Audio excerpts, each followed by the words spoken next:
Bonjour à tous les AVCistes. Aujourd'hui, je vous propose de retrouver Aurélia qui avait 33 ans lorsqu'elle a été frappée d'un AVC à son tour. Comme bon nombre de mes invités dans la première partie, elle fera état de cet accident vasculaire cérébral, les circonstances, comment s'est déroulé pour elle après la prise en charge. C'était une période pas facile parce que c'est arrivé en période Covid. Donc elle nous expliquera aussi ce petit élément supplémentaire. Euh, et puis tout ce que ça impacte aussi par rapport à l'entourage proche. N'oubliez pas de liker sur le petit pouce sous la vidéo. Ça encourage mon travail et ça encourage évidemment ma chaîne à progresser dans les algorithmes. Je vous en remercie d'avance et bonne écoute à vous tous et bonne vidéo avec Aurélia. Bonjour à tous, merci Marina de me laisser la parole et de me laisser l'opportunité donc de raconter mon histoire. Donc en fait, le 9 juin 2020, j'allais avoir 33 ans et j'ai fait un AVC, un premier AVC qui a été causé en fait par une manipulation d'un praticien, donc d'un ostéopathe j'avais un torticolis en fait, Ouais. j'étais bloquée et donc il m'a manipulé les cervicales et j'ai fait donc un premier AVC sur sa table. Alors je ne savais pas que j'étais en train de faire un AVC, hein, clairement, je me suis évanouie en fait. Ah oui? En fait il m'a pratiqué une torsion quoi. Oh là Et là. donc ça m'a déchiré l'artère. À ce moment-là, je ne savais pas, je me suis évanouie, je ne sais pas combien de temps. Et quand je suis revenue à moi, j'avais perdu la voix. J'avais le côté gauche qui était totalement paralysé. J'avais eu beaucoup de mal à marcher, à parler. Ouais. Et, il m'a demandé de partir, de sortir par la porte de derrière, en fait, de son cabinet. Voilà, en toute élégance. Il n'a pas Ah appelé. oui, tout à fait. Ouais. Je trouve ça très élégant, effectivement. Voilà, il n'a pas appelé le 15. J'ai repris la voiture Waouh. euh, et j'ai appelé mon mari, donc, où je lui disais, écoute, je reste avec moi au téléphone, ça va pas. Mon mari me dit, mais qu'est-ce que t'as? On dirait que t'as des chamallows dans la bouche, t'arrives pas à Ah parler. Je dis, non, ça va pas, ça va pas. Mais, bon, mais ça va aller, ça va aller. J'avais une réunion très importante cet après-midi-là, donc j'ai été faire ma réunion. Et en repartant, je me lève et là, impossible de marcher. Là, pour le coup, c'était trop compliqué. Donc je rappelle mon mari et donc je lui dis, écoute, ça va pas. Viens me chercher. Et il a le très bon réflexe de me dire, non, je ne viens pas te chercher, là j'appelle le 15. ouais, très très bien. Ouais, Ouais, ouais. très très bon réflexe. Donc il a appelé le 15. Le 15 a demandé à me parler. J'étais pas toute seule à ce moment-là, j'avais un monsieur qui était à côté de moi. Ils ont pris la relève avec le monsieur. Le Ouais, monsieur, ils lui ont demandé de m'asseoir, de pas m'allonger, de me surélever un petit peu les jambes et surtout de m'immobiliser et de faire en sorte que je ne bouge pas, oui. pas trop le cou, voilà. Donc ils sont venus me chercher. Ils m'ont transféré donc au premier centre hospitalier à côté de chez moi. À l'époque, on était en Vendée. Oui. Et donc, quand je suis arrivée, l'urgentiste a tout de suite compris ce qui était en train de m'arriver. Moi, pour moi, j'avais un air de coincé, hein. Enfin, à 33 ans, j'ai pas une seconde pensé que j'étais en train de faire un AVC, mais vraiment pas. Et pourtant, je les connaissais, les signes de l'AVC. Oui. Mais pas du tout en train de... Mais un déni total, hein. Donc, bon, il m'envoie au scanner en urgence et là, donc, premier AVC confirmé. Mhm. Il contacte l'ostéopathe pour comprendre ce qui s'est passé. Lui exprime que bah, il comprend pas, il sait pas, enfin, Ah ouais? assez détaché sur le sujet. D'accord. Euh, mais bon, ben, voilà, donc je reste à l'hôpital. Donc ça s'est passé le mardi. Le mercredi, je suis transférée au CHU à La Roche-sur-Yon. Elle Oui. a très, très bien prise en charge. Je remarche, je fais de la kiné, je remarche, voilà, gentiment. Et c'était l'anniversaire de ma fille le jeudi, qui avait ses 3 ans. Donc, je Oh, dis à toute ma famille, surtout, vous ne souhaitez pas l'anniversaire de Laura. Je ne veux pas qu'elle comprenne qu'à son anniversaire, maman n'est pas là. On attend que je rentre et on fêtera son anniversaire. Elle n'avait pas encore la notion des oui, jours, à bien 2 ou 3 jours près. Elle avait tout le pas monde encore se la tait notion. le jour de son... Tranquillement ma rééducation et je rentre chez moi donc le dimanche. Le dimanche, je rentre chez moi, on fête l'anniversaire de ma fille. Le lundi, la journée se passe bien. Et le mardi matin, je suis au petit déjeuner avec mes enfants et là, je tombe. Je rampe par terre, j'arrive à appeler le 15 et là, je dis au 15, écoutez, là, je crois que je suis en train de refaire un AVC, il faut venir me chercher. Mes Ah enfants sont oui. avec moi. Par chance, il y avait ma belle-mère qui était là aussi, donc qui a pu gérer les enfants. Le SAMU vient me chercher et là, je suis retransférée aux urgences. Encore une fois, plein Covid. Euh, Ouais. je pars avec mon mari et il m'oublie un petit peu sur le brancard pendant trois Ouais. heures. T'es pas la seule à l'avoir dit, ça. Mm. Ouais. Et c'est moi qui réclame, parce que en fait, pas à une seule seconde, je suis tombée dans le coma. Donc, je suis T'es consciente. tout à fait consciente Ouais. de... Le premier aussi, tu étais super consciente de ce qui se passait. Oui, oui, sauf bah, les quelques instants en fait où je suis tombée Oui, dans les pommes, ça mais fait un enfin malaise. Mm. ouais, voilà, Mm. ça a dû durer quelques minutes, mais sinon tout le reste du temps, je suis tout à fait consciente de ce qui est en train de m'arriver. Ouais. Donc c'est moi qui réclame hein, mes antivomitifs parce que j'avais une nausée incroyable, donc c'est moi qui réclame, c'est moi qui réclame mon scanner. Et Wow. le dentiste va chercher mon mari, il lui dit vous êtes le mari d'Aurélia? Oui, ben restez là, c'est grave. Et ils s'en vont. Ils le laissent comme ça pendant 3 quarts d'heure. Lui ne sait pas si je suis morte, si je suis dans le coma, il ne Oh sait pas. là là là là. Au bout de 3 heures, quand même, on me fait mon scanner, on monte en neuro. Je dors beaucoup, à peine la force d'ouvrir les yeux. Mais j'entends la neurologue dire à mon mari, bah, écoutez, restez parce qu'on n'est pas sûr qu'elle passe la nuit. Mm. Ouais, je sais, c'est terrible. Mm. C'est affreux, j'entends Ouais. tout, mais incapable, j'ai même pas la force de m'exprimer, j'ai pas la force de dire, non mais attendez, je suis là, j'entends. Ouais. Donc il lui explique qu'ils vont me faire une ponction lombaire, qu'ils attendent de voir si j'ai du sang dans le cerveau, et si c'est le cas, je serai héliportée à Nantes pour une opération en urgence. Oh là là là là. Mm. Donc j'entends tout, mais incapable de réagir. Et je j'ai pas donc de sang dans le cerveau. Alors, on est encore un mercredi matin, je dors beaucoup, mais il me garde en observation.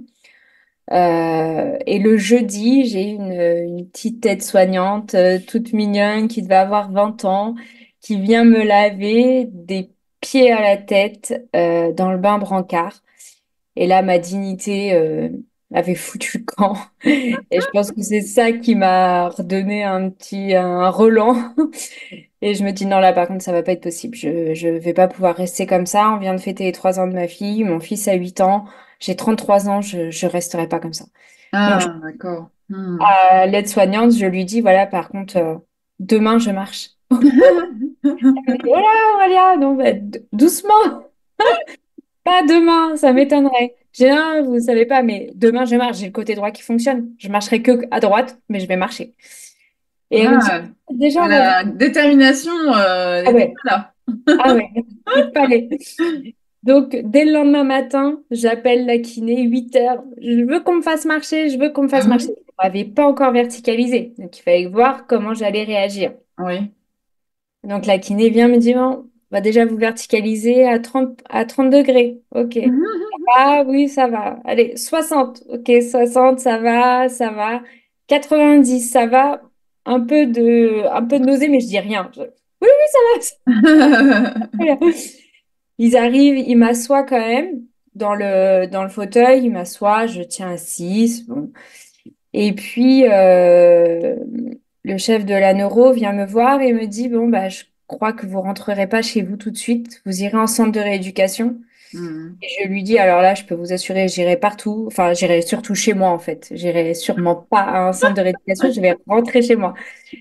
Il me dit, oh, je pense pas, non, on vous a trouvé une place pas loin de chez vous, hein, vous inquiétez pas. Donc effectivement, il m'avait trouvé une place à Saint-Jean-de-Mont, au centre de rééducation. Et dans ma tête, non, j'avais l'obsession, mais une obsession de Ouais. pouvoir aller me laver et aller aux toilettes toute seule. C'était mon obsession. Donc j'avais dit à mon mari, bon alors, dans la chambre, prison break, on va faire des passages, tu vas mettre une chaise là, un meuble là, et je vais y aller. Je lui dis dans la salle de bain, tu me mets En fait, je tombais comme ça. Donc, Oui, tu me mets une chaise là à côté, comme ça, ouais, quand je tombe, hop, j'ai la chaise à côté de moi, mais j'allais aux toilettes toute seule. Donc, on y arrive comme ça. ouais, ouais, Les infirmières, elles viennent, elles ne me trouvent pas dans mon lit. Mais qu'est-ce que vous faites? Non, vous nous appelez. Non, c'est bon, merci, je me débrouille. ouais, Donc ouais. voilà, et j'arrive comme ça tranquillement à remarcher. Donc là, c'est le vendredi, tranquille, mais vraiment pas Oui, à pas. oui, oui. Mais oui, non, mais je comprends tout à fait, hein. Mais voilà, mais j'y arrive. Donc là, on est aux alentours du 22-23 juin. Et le dimanche, le chef de la Doro voit mon mari et lui dit, bon, emmenez-la dehors un peu là. Emmenez-la prendre l'air, ça va la calmer. Donc il m'emmène dehors. Ah, enfin, je respire l'air frais. C'était, enfin, voilà, c'était génial. Et du coup, je marche beaucoup le dimanche, je marche, je passe ma journée à marcher, épuisée, mais il fallait que je ressente en Ouais. fait mon corps revenir et j'avais besoin de ça. Mm. Et le lundi matin, le chef de la neuro vient me voir, il me dit, vous êtes une sacrée bourrique. Je vous ai annulé la place en centre de rééducation, vous rentrez chez vous, mais je veux plus jamais vous voir. Et il me dit, par contre, vous ne partez pas tant que vous m'avez pas trouvé un kiné qui va faire votre rééducation en ville. Oui, oui. Avec tous les kinés. J'en trouve un et je trouve en fait un kiné qui me fait la rééducation par le sport. Ouais, c'est bien ça. Ouais, c'était génial, sa méthode, c'était ça. Donc, on faisait pas mal de séances de sport. Alors, séances de sport au début, vraiment tout doux, hein. Oui, bien sûr. Voilà, c'était ce que je voulais. Donc, il me manipulait pas les cervicales. Je ne voulais pas qu'on y touche. Je ne veux plus qu'on touche à mon cou. Ouais, Mais voilà, donc on part sur une rééducation comme ça par le sport à 3 séances par semaine. Et ça a duré pendant 1 an et demi. Il faut savoir que 1 mois après, quand même, je reprenais la course à pied, alors avec mon fils, et tout doux, et je faisais quelques centaines de mètres au ouais, ouais. départ.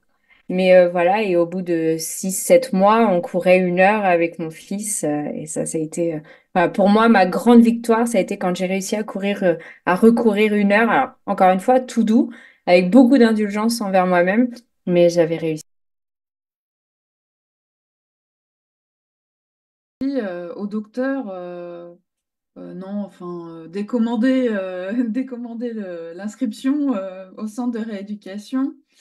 Euh, Qu'est-ce qui s'est passé dans ta tête à ce moment-là pour que tu mettes en route euh, tu m'as parlé de tes enfants, évidemment que ça t'a traversé l'esprit. Je suis maman aussi, donc je comprends tout à fait ça. Mais est-ce qu'il n'y a pas eu une autre raison à, à lui dire, en fait, non, mais attendez, stop, quoi.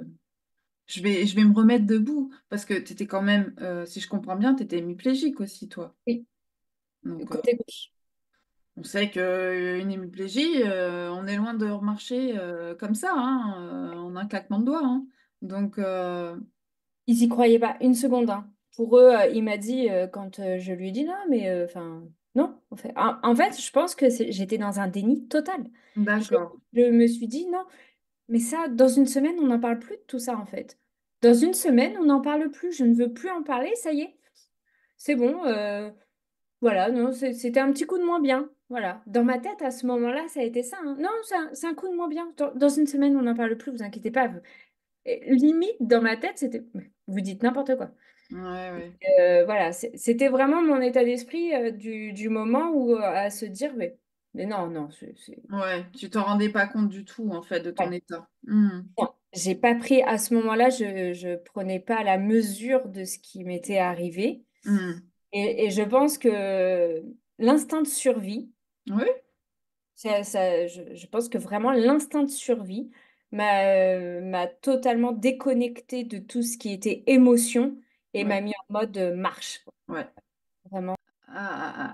À dépasser ce truc en disant je veux être vivant, enfin tu vois, je veux De vivre, vivre. je veux vivre.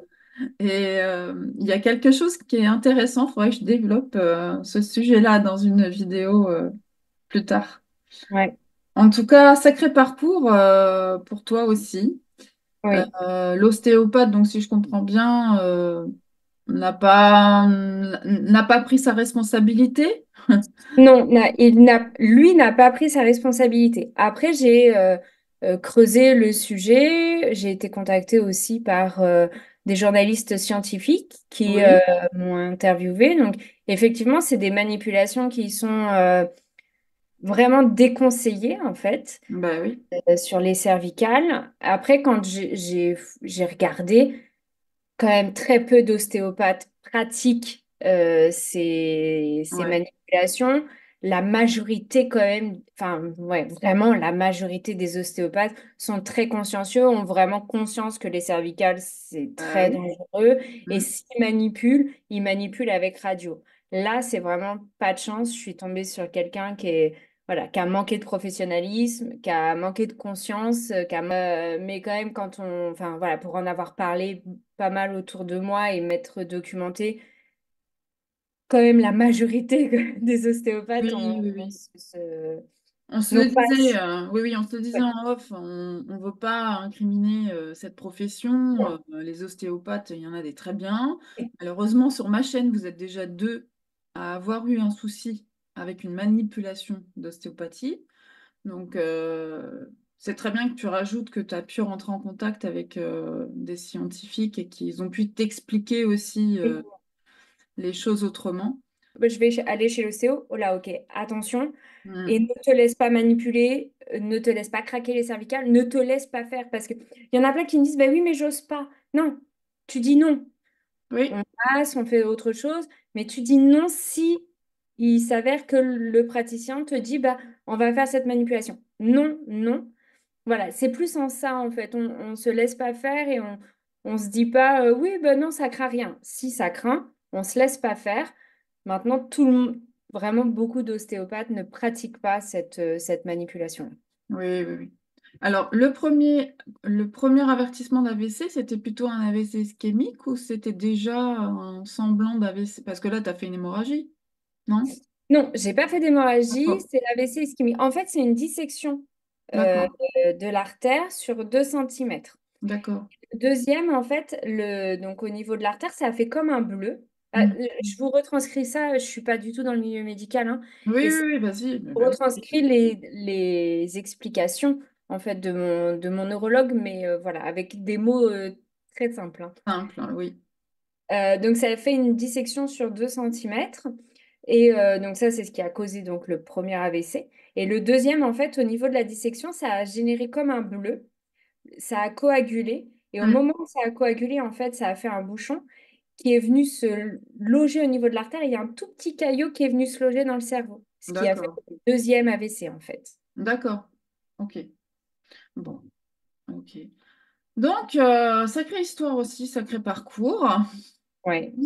Alors, qu'est-ce que tu en as retenu de toute cette expérience de vie? Parce que moi, je l'appelle expérience de vie. Voilà. Exactement, ça a été exactement ça, l'expérience de vie. En fait, donc comme on est, mon mari et moi, chefs d'entreprise, bah, quand ça nous est arrivé, bah, j'ai dû arrêter de travailler moi pendant un an pour Ouais, réapprendre, enfin déjà à ne plus m'endormir partout tout le temps parce que je suis restée très fatiguée et ça encore maintenant et ça va faire 4 ans. bien sûr. Il y a des jours où je dis là stop, mon corps il dit stop et je dors mais quasiment toute la journée. Ça Mm. m'arrive encore. Donc à l'époque, je m'endormais mais sous la douche, hein, je m'endormais partout, tout le temps. J'étais extrêmement fatiguée. Ouais. Donc ouais, ça a mis un an ça à s'atténuer et à ce que je puisse reprendre le boulot. Sauf que quand on est chef d'entreprise en plus, moi j'étais toute seule. Enfin, je commençais tout juste à m'associer. Et ben, pas de revenus. La banque a appuyé sur le bouton stop. Et voilà, donc on a fait comme on a pu et on a dû vendre notre maison. Ouais. Donc on a vendu notre maison. Moi, j'étais plus assurable, donc pas de prêt possible. Enfin, voilà. Bon, en gros, on a tout perdu. On a Oh dû là vendre là. une maison, on avait un terrain, on a vendu le terrain. Enfin, voilà. Et voilà, très compliqué Ouais. humainement, émotionnellement parlant. Et du coup, mon mari, donc il faut savoir que bah, pendant ce temps-là, mon mari nous a vraiment porté à bout de bras. Hmm. Et lui, au bout d'un an et demi, quand moi, ça a commencé à aller vraiment mieux, c'est lui qui a craqué. Donc lui, il Ouais. a fait une grosse dépression. Il est resté pendant 5 jours couché. Il voulait plus me voir. Enfin, rien que d'entendre ma voix, ça le mettait dans une colère folle. Donc il est parti quelques jours. Hmm. Voilà. Donc tout ça s'est accumulé, en fait, les problèmes financiers, Ah lui ouais, qui craquait. évident. Hmm. Voilà, donc on s'est retrouvés vraiment acculés. Et puis, le coup près tombe, on a tout perdu. Et je l'appelle, je lui dis, voilà, écoute, bon, bah là, c'est mort. Je sortais de la banque, j'y étais avec ma mère. Et puis, on lui dit, bon, bah là, c'est mort. Là, ça y est, on a tout perdu. Ouais, là. Hmm. Donc, il craque et me dit, écoute, tu sais quoi? On se casse de là, on refait notre vie ailleurs et on réécrit l'histoire ailleurs. Donc il me dit, on va au soleil où tu veux. Vas-y, où tu veux au soleil, mais on se casse.